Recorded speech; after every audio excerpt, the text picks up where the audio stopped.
We're recording, perfect.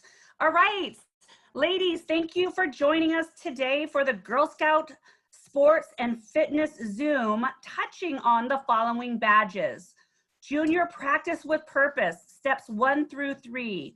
Cadet Good Sportsmanship, steps 1 through 5. Senior Cross Training, steps 1 through 5. We do encourage everyone to explore these steps further and get outside and practice what they learn as it pertains to them. So let's start with the Girl Scout Promise and Law. Ava, where are you? Hi guys, I'm Ava. Okay, so right now we're going to say the Girl Scout Promise and Law, okay? On my honor, I will try to serve God and my country, to help people at all times, and to live by the Girl Scout Law. Okay? Awesome. Now we're going to say the Girl Scout Law.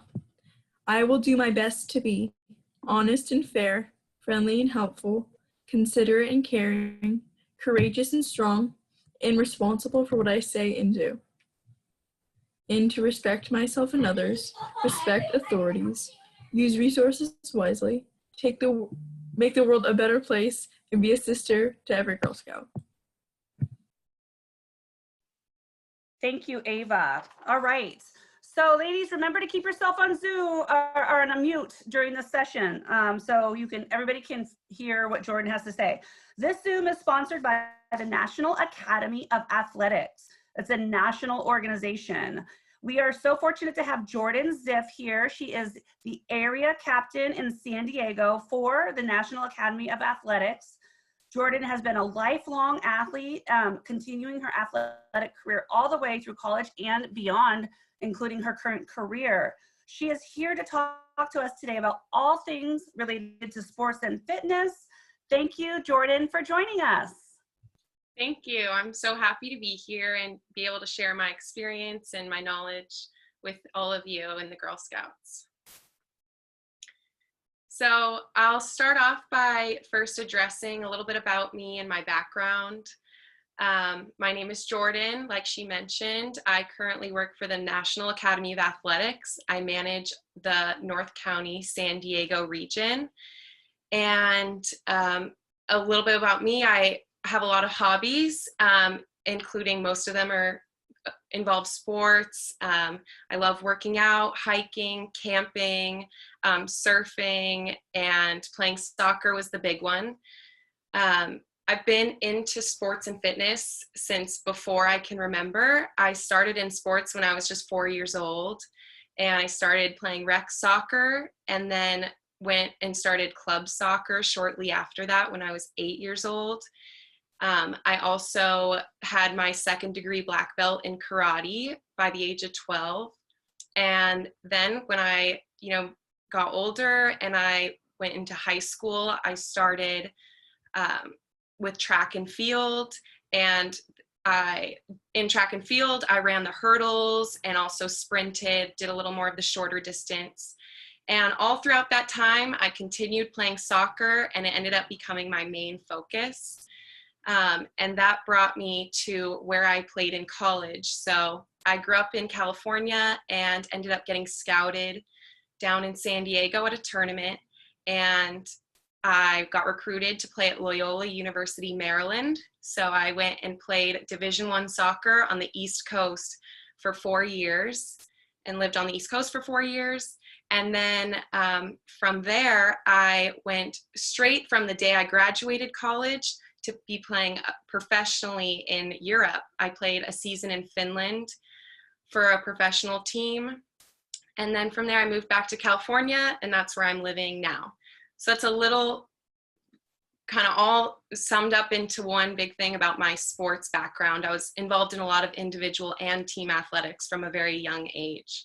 And I think it was really important that I was involved in different sports because it made me more of a well-rounded athlete. So a little bit about what I like best about sports and staying healthy and fit is that for me, it's very mentally and emotionally stabilizing for me. It's an outlet that I can always enjoy during the day that kind of takes me away from whatever may be going on. It also allows me the freedom to, take on whatever comes my way. When I lead a healthy lifestyle and practice healthy habits, I'm able to go pick up sports with my friends, play games, go camping with my family.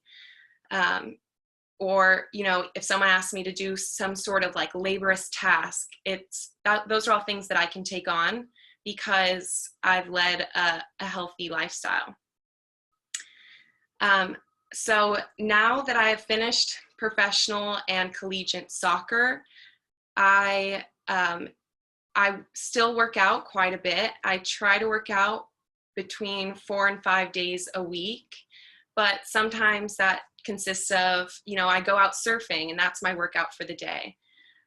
Before, when I was in the midst of the top of my soccer career, we would work out probably 6 days a week, and it was really structured and pretty intense, but it was still fun because I was playing the sport that I love. So it was always an enjoyable experience for me, and that was something really important, that I was always enjoying what I was doing, because you should never stay in a sport unless you're still enjoying what you're doing day to day, because it's such a huge commitment in your life, especially when you're at college and you're balancing school and social life and your athletics. You have to love your athletics because it takes up a lot of time. For anyone who's a reader, I actually just ordered a book by one of my favorite female athletes, Alex Morgan. She's a United States women's national player, and she came out with a book called Breakaway, Beyond the Goal. And that talks a lot about how she got to where she was today, which is, she's one of the top female athletes in the world, and especially in the soccer world. So now I'll transition into a little bit more of my personal fitness and training journey. For my fitness level, I would say that I've been able to keep up a pretty advanced level of fitness, because that's what's required when you play at a high level. So going into Division I soccer, that's one of the highest levels you can be at that point of your life. So I had to be very advanced in my fitness capabilities. And then playing professionally, it was the same thing. You have to be at your top level of fitness. But going with that, you can't sustain your top level of fitness all the time. So if you put it on a scale of 1 to 10, when you're right in your competition season, you're playing your most important games, they want you to be at your fitness level 10, as fit as you can possibly be. But it's not good for your body to stay at a fitness level 10 year round, or even more than a couple months. It's always really important that you're balancing and you're taking rest days, and after a big season, you're taking a month off, or, even you should make sure during those seasons you're taking a day off a week. It's really important that you don't try to maintain the highest level of fitness all the time, because that's where you can lead into like overuse injuries. And I'll cover a little bit more about injuries a little later on. But even now, being done with those really intense part of my life, playing collegiately and professionally, I have a very healthy balance of working out to not working out and enjoying my downtime. And that balance is very important, no matter if you're really young and just starting out, or if you're in the height of your athletic career. So now I'll talk a little bit about how I work out, if I enjoy being solo or if I enjoy a workout partner. And I would say it really depends. I really enjoy mixing things up. I get really competitive, so sometimes I like working out solo if I'm not super confident, or if I have to work out with someone like my sister. I have one older sister, and she is one of the most fit people that I know. So it's a little intimidating to work out, with someone like that all the time. So it's important to also work out with yourself and just enjoy that time. Sometimes that can be used as just you're disconnecting and resetting, and that can be really stress relieving if you choose to work out that way. And for working out with a partner, that is equally as important. And I push myself to work out with a partner as much as I can, and participating in team athletics for my entire life, pretty much. That was a very good way to push myself during a workout. When you have someone there, it keeps you accountable, and it keeps you, maximizing your potential. A lot of people might ask, well, what gear or equipment do you use? And what should I have in order to work out? And that really depends on what your goals are. And it's really subjective to the person. So I lead friends in workouts, and I participate in workouts with absolutely no equipment. All I have is myself and where I am. And sometimes, I'm in a gym and I'm using the most equipment there is. I personally like to keep my equipment on the minimal side. I like to replicate more natural and organic day-to-day movements. So for me, that doesn't require much equipment at all. The equipment that I would recommend would be, you might be familiar with it, like an exercise band. I have one here that I can show you. It's like these bands that are really good for all sorts of little movements and great for injury prevention. Or the other piece of gear or equipment that I would really recommend is any sort of change in elevation. And this doesn't have to be something that you have bought that looks like something that's at a gym. It could be a stair or a bench outside. And those are really good because you can really vary your workouts with a change in elevation, like doing step-ups or doing push-ups on an elevated surface. You can use a stool, anything.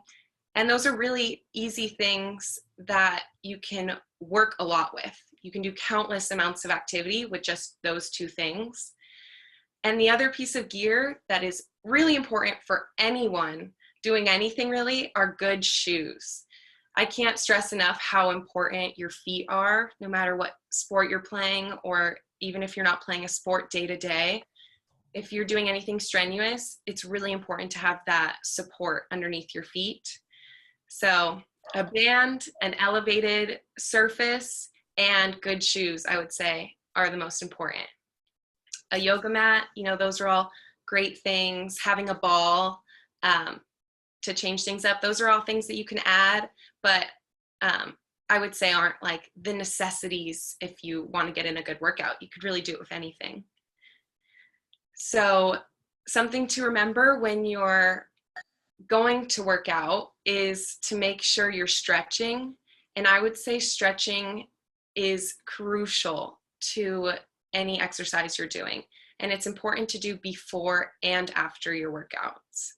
So some people practice yoga, and those are, that's a great thing to do and incorporate into your everyday life. But even if you're not practicing yoga, having some go-to stretches that aren't necessarily static stretching, you don't just want to sit down and stretch out if you're not warmed up.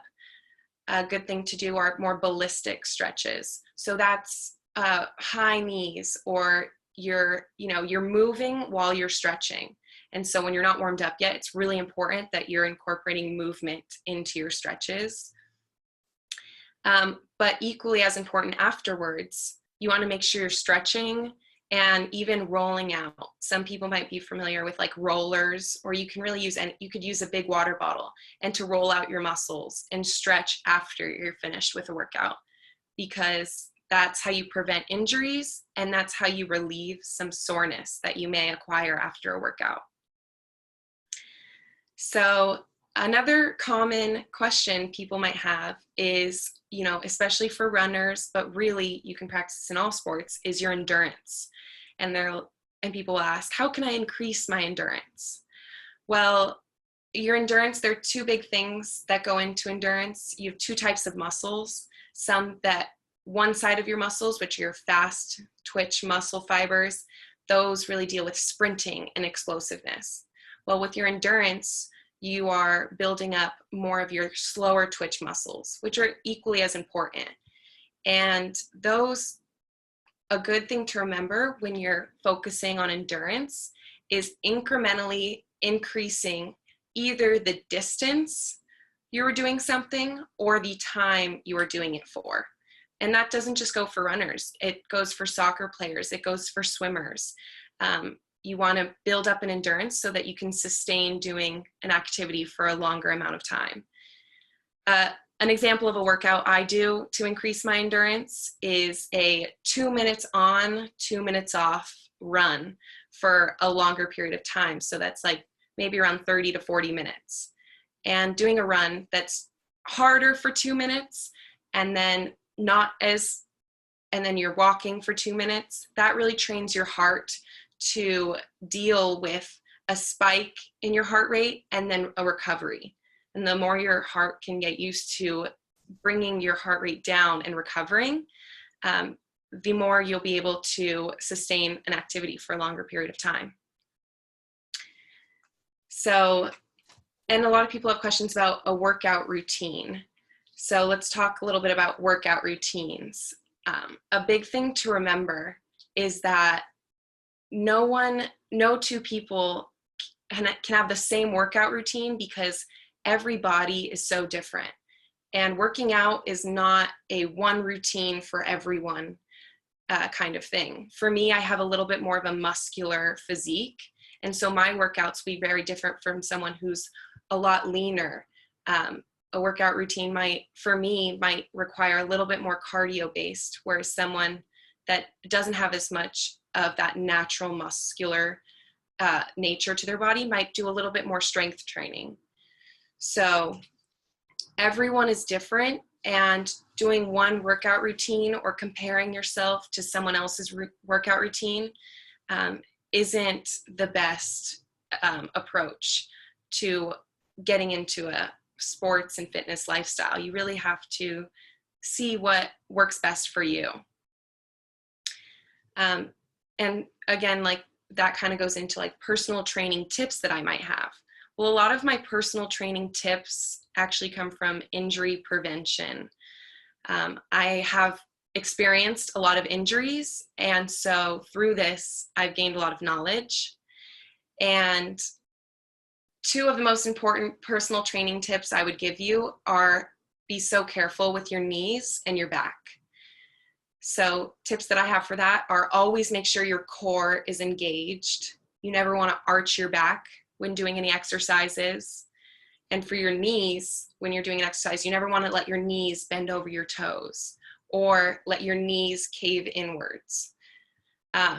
I'll show a video later on with some exercises and stretches you can do, and I kind of point that out in that video, that you want to have good posture and be really attentive to what your knees are doing, because there's a lot of injuries involving people's knees and they can be really tough to recover from.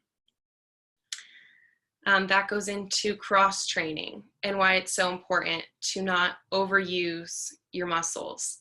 A lot of people specialize in one sport, and you could say I specialized in soccer.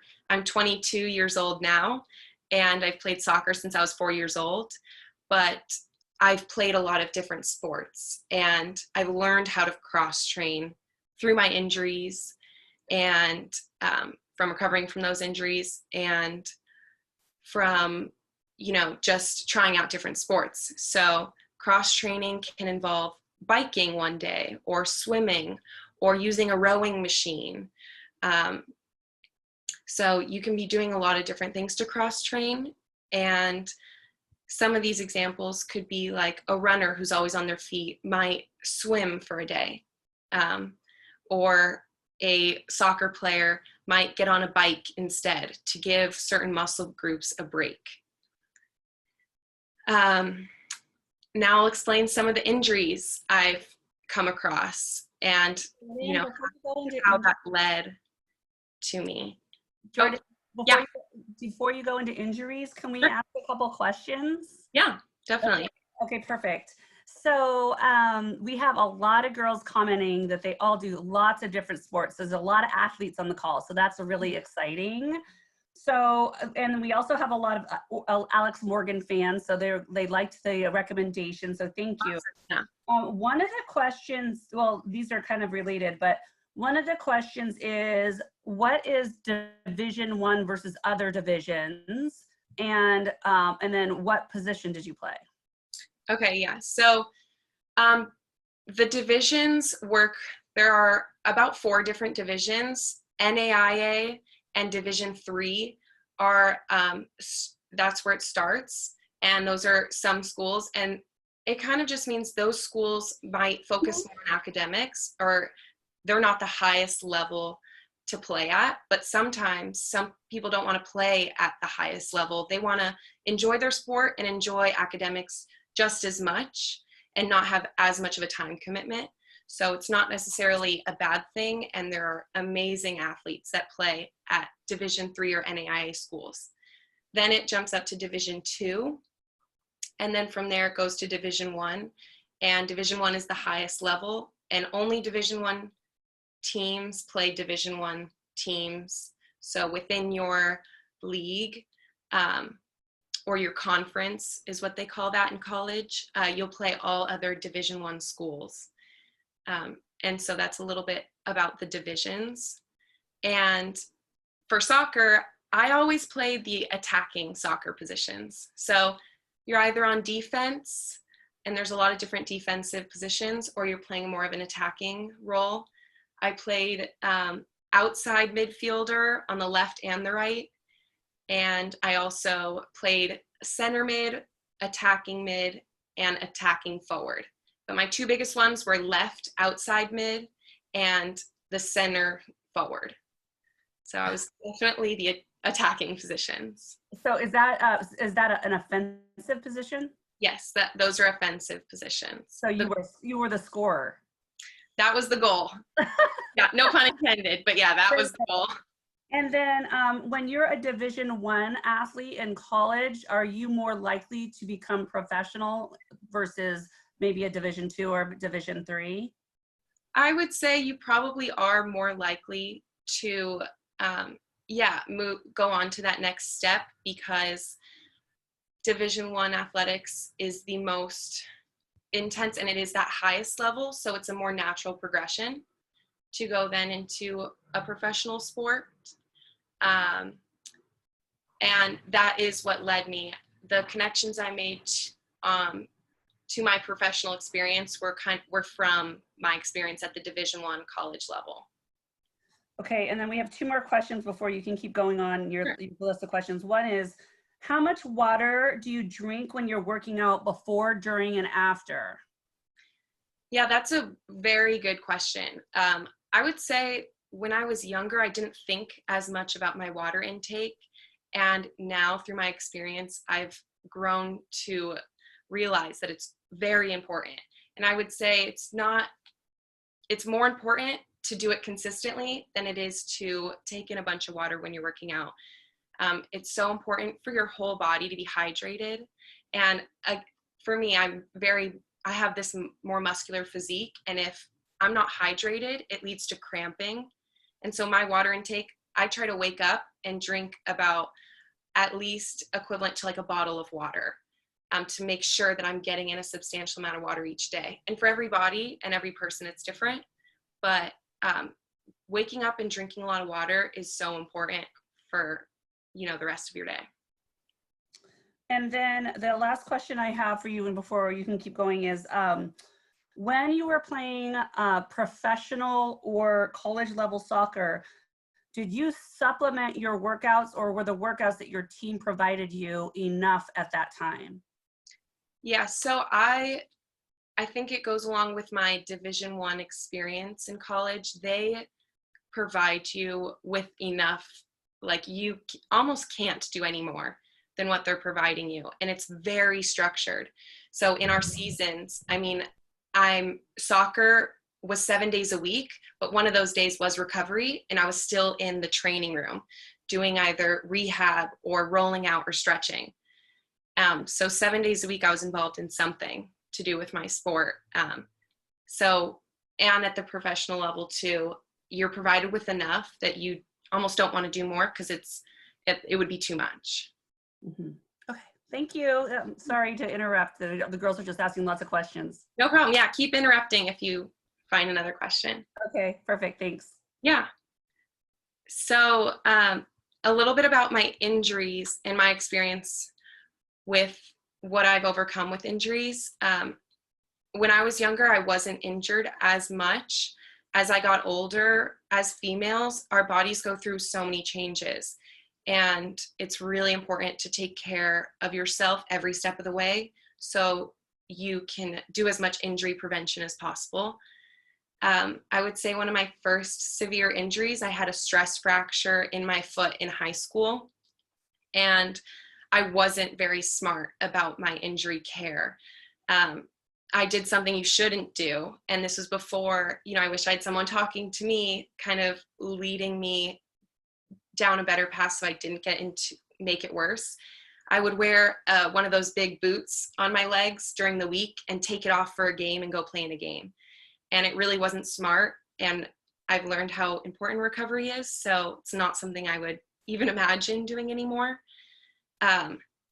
Then I got into college and it was very intense and I struggled with a lot of muscle pulls. And that's where hydration is so important and stretching is so important and cross training is so important so that you're giving those muscles a break. Then at the end of my freshman year, after my first season playing soccer, I had a meniscus tear. So I seen someone mentioned like an ACL. They know someone that's torn their ACL. This is similar to that. It wasn't as long of a recovery as an ACL, but I still had knee surgery and went through that process of rehabbing and seeing a physical therapist and doing injury prevention for my knees. So that's where I got a lot of my knee knowledge. I'm not an expert on the medical side of things, but that was my experience with it. And then my last injury was probably the most severe one I had by far. I tore a ligament in my foot and it was in the middle of my foot. And they told me it was there was a chance that it could be career ending, that I wouldn't be able to play my sport again. And the injury is called a Liz Frank injury. It's actually really common in football players. It's when you're stepping down and that middle of your foot, that's about like where the injury would be, in the middle of your foot. And the ligament tore. And I had 2 surgeries. One to put a metal rod in my foot to stabilize my foot. And then about 3 months later, another surgery to take that rod out. And during that process, I couldn't walk for 10 weeks. I was in college. It was tough. I couldn't walk for 10 weeks. I was in a boot for another like 4 months. And then I couldn't return to my sport for another 9 months. And it really shows the difference in what I learned between that high school stress fracture injury to what happened to me, my foot, at my junior year of college, because I ended up taking my recovery so seriously and didn't put pressure on that foot for 10 weeks and made sure that I was progressing at what the medical professionals were telling me.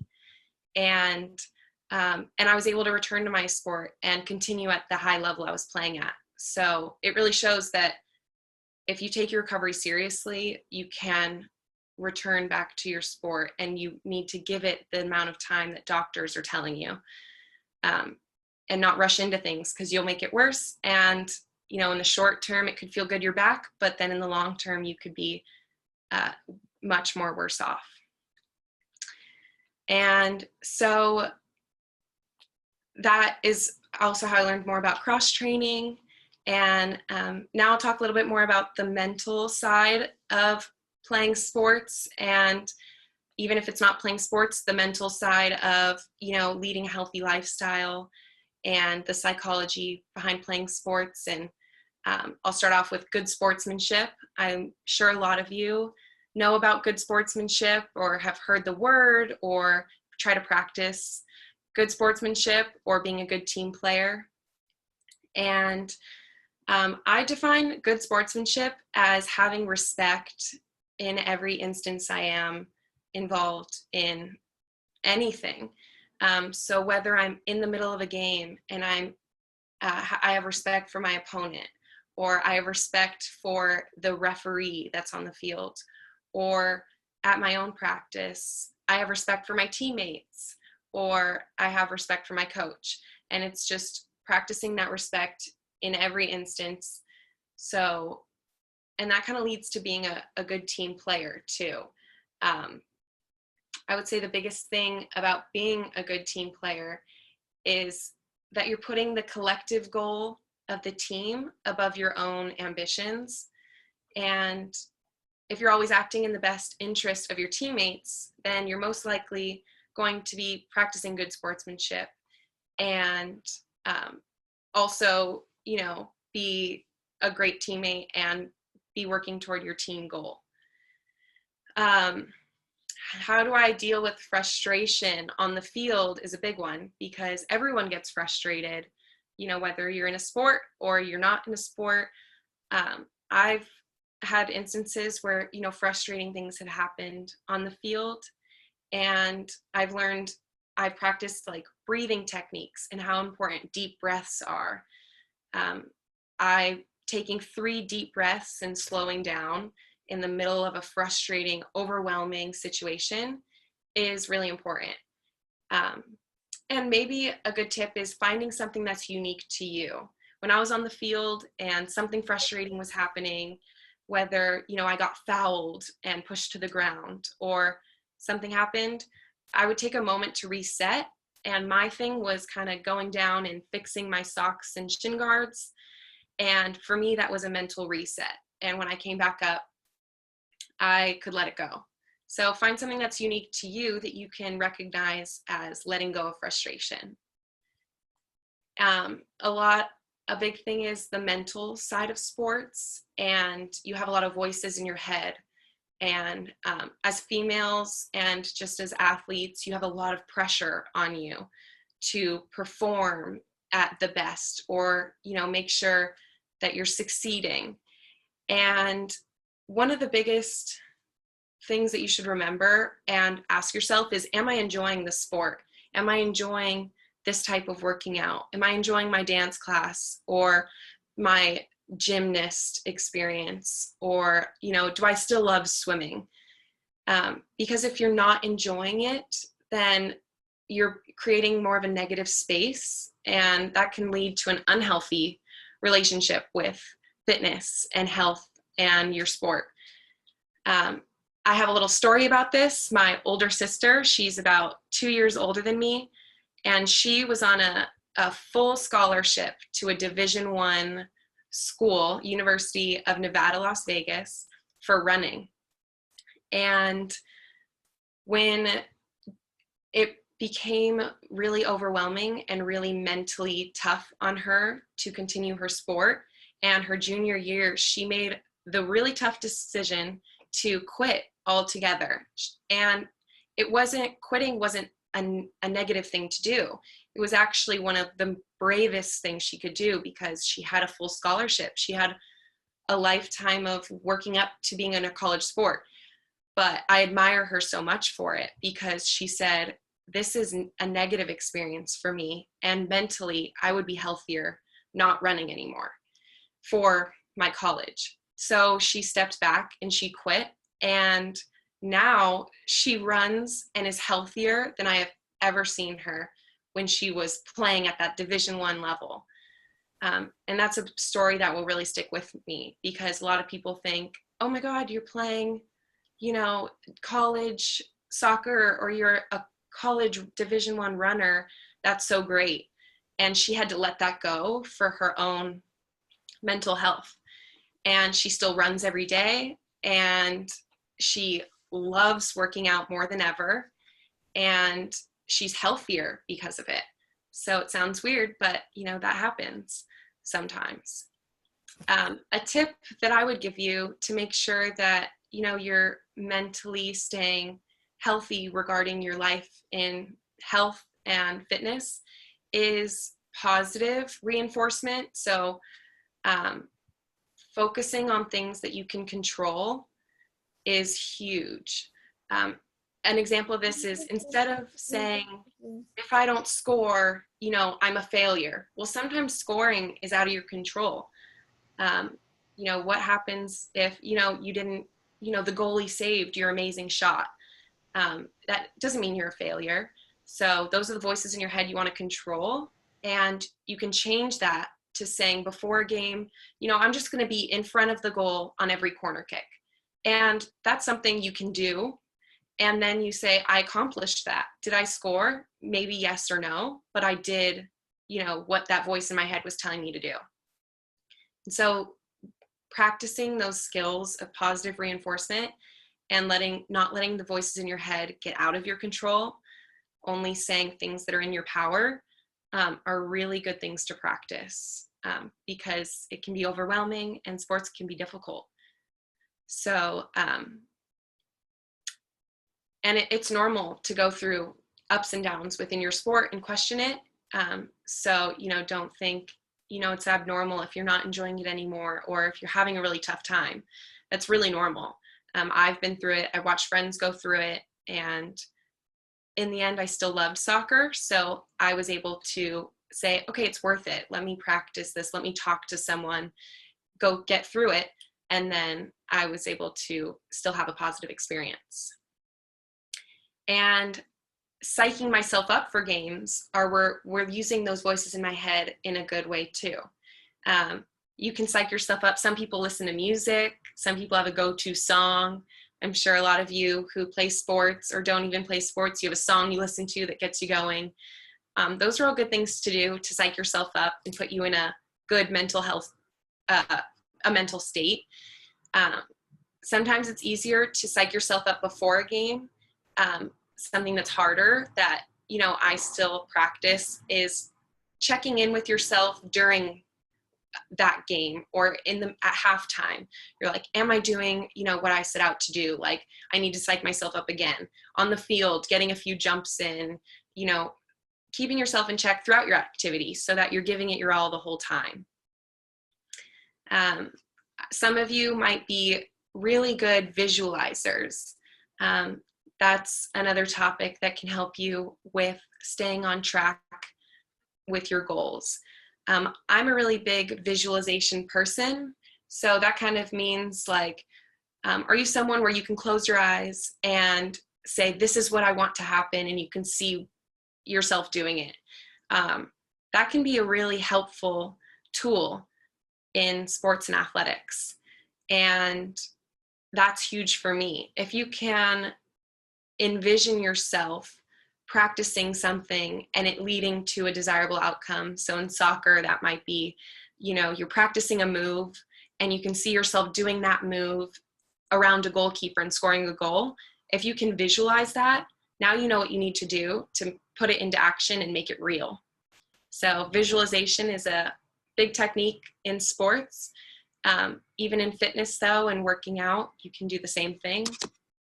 So, those are all great tools that you can start utilizing to practice.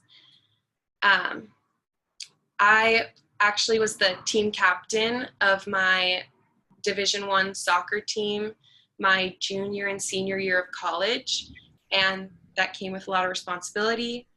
And I think something important to me that's, a golden rule is always lead by example. You want to make sure if you're trying to set a certain team culture, that you're the one that's also doing those behaviors that you want other people to do. So it's not enough just to say something, you want to also put it into action. And when I was a team captain, when I, was given that role, it was a big honor. And it wasn't a time now where I can delegate things to people. More than ever, it was a time to practice the basics. Like, I'm going to go clean up the field after practice because I'm the team captain. And that's what I want, my younger teammates to do. I want them to know that we're a collective team, no matter what your role is. And so that was really big for me. And being a team captain, again, like, you want to just set a good team culture. And make sure you're still acting in the best interest of your team. So those are all really important things to do, even if you're not a team captain. So, and another big topic would be stress and anxiety. And that's very normal for every girl, every female, every woman, every human to experience.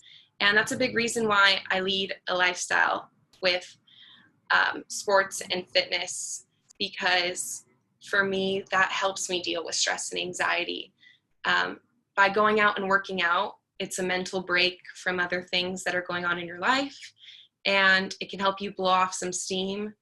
And it also helps you, like, it boosts those endorphins you have, and it boosts your energy level.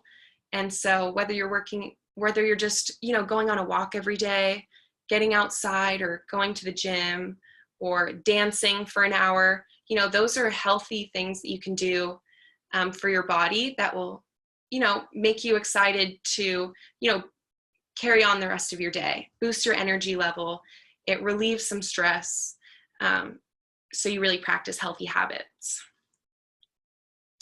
I know some people, were saying that they practice yoga and stretching. That can be really good for your mind and your body. It's really good to reflect and slow down sometimes, not always be going here to here to here to here, taking, just a couple stretches a day, or practicing your breathing to make sure that you're slowing down and, doing different, really like switching up your workouts and those healthy habits. Jordan, are you ready for some questions? I'm ready for questions. Yeah. Okay. Question number 1, were you ever a Girl Scout? So I was never personally involved in Girl Scouts. I had a lot of friends involved in Girl Scouts, and actually I work at the National Academy of Athletics, and some of our corporate, our brand officer, she was involved in Girl Scouts for a really long time. And of course I know about, the cookie business you guys all put on, and I always partake in those. But yeah, I've heard a lot about Girl Scouts and how you guys develop really good leadership qualities. And it's really similar to some of my athletic experiences. I've been involved in like a leadership academy at college, and the values I learned there, I know are a lot of the values the Girl Scouts of the USA try to instill in their Girl Scout members. So yeah. Awesome. Well, thank you. And then another question was, how long were you playing pro soccer? Was it always in Europe, and what just made you decide to come home? So I played professional soccer really recently. It was just last year. I graduated from college in May of 2019. And the day after my college graduation, I flew right to Europe, and I played one whole season in Finland. So Finland is a country in Europe, and I lived there with a host family for 5 months. And I played a whole season of professional soccer within those 5 months. So it was about May to mid-October. And we traveled around Finland, and I was able to travel around Europe. And it was just a natural ending. We finished our season. We finished on a high note, which was amazing. And I came home after not living at home in California in like 5 years. And so my soccer professional experience might not be over, but for now, while we're all staying safe and staying home and not traveling as much, that's kind of also why it ended. So Sure, yeah. That makes total sense. Total sense. Very different weather climates in Finland and California, Southern California. Definitely. Even on the East Coast, a very different weather climate. Yeah. So were you playing in an indoor stadium in Finland? Yes. So they actually had both. I was lucky enough to be there from May to October, which was a little bit, they have a short summer, but it was a little bit more of their summer months. So I didn't get the freezing cold nights or days. Finland's really cool. In the summer, the sun almost never sets. So it's light out from, 4 in the morning to midnight at night. But they had an indoor facility there. And I actually also had an indoor facility at my college too. We had both. Nice. Okay. Thank you very much. Yeah, no problem. So, just a couple other things I'll touch on is talking a little bit about heart rates and my experience with heart rate, my knowledge of it. In college, we wore heart rate monitors across our chest, and we mostly used those I touched on it a little bit earlier, but to see how well we're recovering. And everyone's heart rate patterns are very different. So some people have a higher heart rate, and that doesn't necessarily mean anything negative. I know some of the most fit girls on my team were able to sustain a higher heart rate the whole time. But ideally, the trends are kind of like, you want to be able to reach your max heart rate and then be able to recover back down to your normal level. Some people's normal level is just higher than others, and they tracked that in college. So it's a good thing to have, knowledge of. And, a lot of people have Apple Watches and stuff that can track your heart rate. And it's great to start recognizing your recovery and how fast you're recovering. But it's not like a must-have. Like if you're not following your heart rate, you don't know if you're fit or not. You don't need it, but it's a very good tool that I've learned to use. And then eating to train. A lot of people talk about nutrition, and I think the biggest thing that I've learned, and a huge thing that all girls go through, is that you want to make sure that you're just eating enough to fuel you every day. And a lot of times that's more than you think it is. Whether you're going to the grocery store or running around with your friends or attending a 1.5 hour practice, you're burning a lot of calories, and you just want to make sure you're trying to practice good eating habits, eating healthy, but getting enough protein, because that's another thing that goes into injuries. You want to make sure that you're fueling your muscle and fueling your body, because without that fuel and without, eating good stuff, your body will break down. And that's something you really want to prevent. So that's huge. And everyone's eating habits are different, and you shouldn't compare other people's eating habits to your own, because, what I need for my body is different than what someone else needs for theirs. So, just making sure you're getting enough nutrition every day to fuel your activity is huge. Another thing with that, some people wonder, do you log your workouts? And in college, did you keep track of everything? In college, we had fitness packets in the summer. So when we weren't at school, we had a packet in front of us that told us what workouts we should be doing. And so that was kind of logged. And when I was injured and rehabbing, that was also logged to make sure that I wasn't doing too much. But another helpful tip about logging, now I kind of keep track of my running mileage. So I like to run, and I think it's a good way for me to stay in shape. And so a good thing to remember is every 200 miles, you should be changing out those good shoes. So the only thing I track about my running or my workouts now is around how many miles have I ran. Because again, because of my foot injuries and because of what I've learned about supporting your feet, it's really important to make sure your shoes are staying very supportive. So around 200 miles or so, you should be getting new shoes. And yeah, I mean, that's a lot about my fitness experience. A lot of people also experience soreness, and I think it's important to listen to your body. as you take on a life of athletics and fitness, because there's good soreness and there's bad soreness. And if you're listening to your body, you should be able to tell this more feels like an injury than it does like me feeling sore.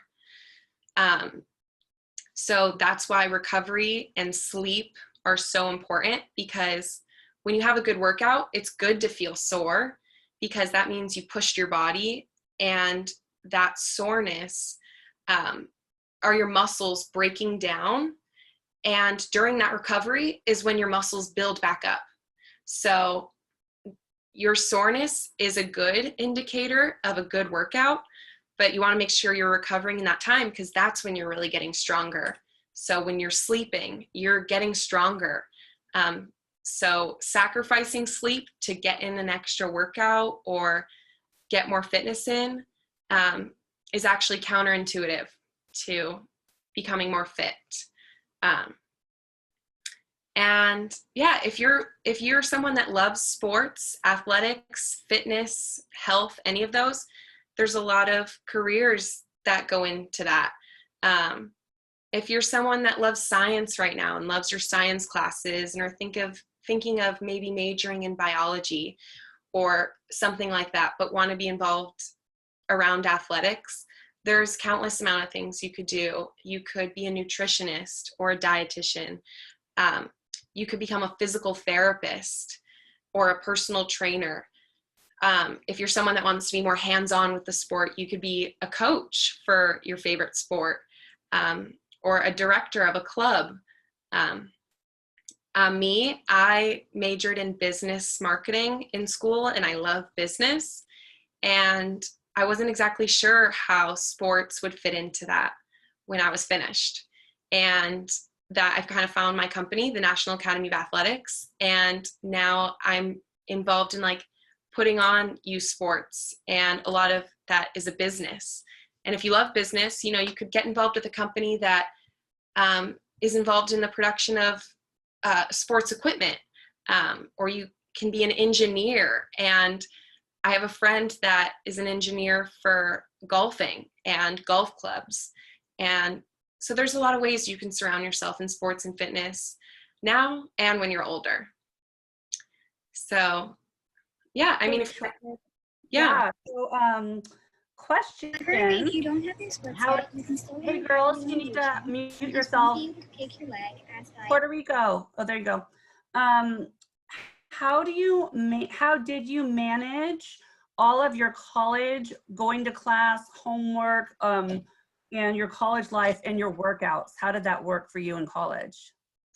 Yeah, that I think is one of the toughest parts about going to college and playing a sport, is that balance. I think balance is important in any phase of your health and sports career, but in college it was tough, and there's a lot of resources to help you. So we had an athletic or academic counselor to make sure that you're keeping up on your schoolwork, and that when you're on an away trip, we traveled for our soccer games, and there'd be someone there to give you a test or a quiz if you were missing something. So it was tough to manage, but it's definitely doable. When you're in college, your education is the most important thing. So even though athletics and my sport was really important, it was even more important that I was getting good grades and keeping up on my education. So when you were traveling and playing tournaments or games, when you were the away team, were your college professors amenable to you making up work and tests when you had to leave for college sports? Yeah, they're very understanding, and they really work with you. I had to miss a lot of class, and so professors at my school were generous enough to, have someone else take notes for me, or, have something online that I could watch, or I could come in on their office hours, is what they call their meeting time, and make up a quiz or, ask questions. That's awesome. That's awesome. All right. And then the last question I'm going to ask you, because I know you have a little bit more to go and we're running a little bit late, is do you have any healthy snack suggestions, what you bring with you when you're working out for a long time? Yeah, I think there's a few snacks, few go-tos. Nut butters are really good. They're really nutrient dense food items. So whether it's like peanut butter on toast or peanut butter on a rice cake, or, you know, a good granola bar, RX bars are awesome. Hard-boiled eggs are great snacks that are full of protein. So yeah, those are definitely some of my go-to snacks to get in those good nutrient calories. Perfect. And don't you have a video to share? Yeah, I can show you guys just this 2-minute video about some examples of some stretches and exercises you can do to start off a little bit of your kind of like fitness journey, or to add to your routine. So I can show that now.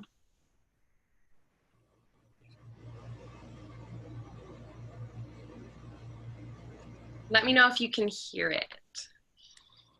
Hi, my name is Jordan Ziff from the National Academy of Athletics, and today I'm going to show the Girl Scouts of the USA a couple of different stretches and exercises that you can do from your own homes that will help you stay healthy and fit.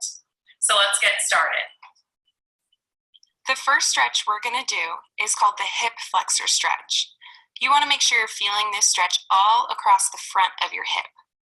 A lot of your movement comes from your hips, so you want to make sure they're ready to go. The next stretch is called figure 4. You're going to tuck one leg across the front of your body, and then you're going to lean into your hip. This is stretching your glute.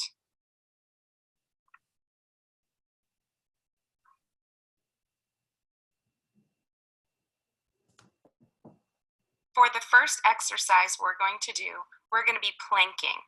You want to hold your arms shoulder width apart underneath your shoulders on the floor and hold your body like a flat board. This will engage your core. The next exercise I'm going to be showing you are push-ups. You want to make sure your hands are shoulder width apart, and you want to go down completely flat without arching your back till your nose touches the floor. Another variation is to put your knees on the floor and then dip your arms. The first leg exercise I'm going to show you are called split squats. You have one leg elevated behind you, and then you're going to dip your whole body down. You want to make sure that your knee is not going over the front of your toes. This last exercise is really important for your knee and your hip strengthening. You want to make sure the knee that is standing on the box is not caving inwards. And as you bend down, the heel of the other foot is touching the floor. I hope that these exercises have given you some ideas on how you can stay strong and healthy. Now all you have to do is go out and play hard and have fun. Awesome. Yeah, those are just some exercises you can incorporate. I think we'll share the video with you so you can always go back and look at it again if you want to do some of those. Like I said, injury prevention is such a huge part of being healthy and fit. And that last exercise I showed you was some of those things where I've learned from my knee injury and, you know, that hip strengthening. That's really important. So yeah, you guys will have access to that. So Jordan, I think you have some things to share with the girls about the National Academy of Athletics fun patch that you have available for all of them to purchase. Yeah, I mean, I really appreciate you all listening in and being interested in a healthy lifestyle. The National Academy of Athletics, being healthy and promoting those good habits are what we're all about. And so for joining this talk today, if you go on our website, which we will share, you'll be able to get one of these National Academy of Athletics health and fitness patches. that you can put on the back of your vests, and because you guys really earned it by listening in on this. And we'll also be providing a couple other fun little discounts on our on-demand sports programs where you guys can join me. I play soccer or any other sport. There's basketball, volleyball, and take part in one of our on-demand sports camps, and we'll have a discount code for you guys if you wanted to partake in those and practice your sport and from your own homes.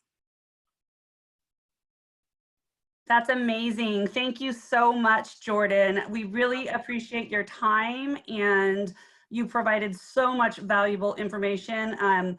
Girls, we will be sharing this video with you so you can go back and watch it again. I think it might be worth it because there was so much great information that Jordan shared with you. A big thank you from Girl Scouts and all the girls on this call. And I guess we'll just leave it with play hard and have fun, right? Yeah, thank you guys. I hope that you're excited to go out and, you know, be fit and healthy. Awesome. Thanks, everybody.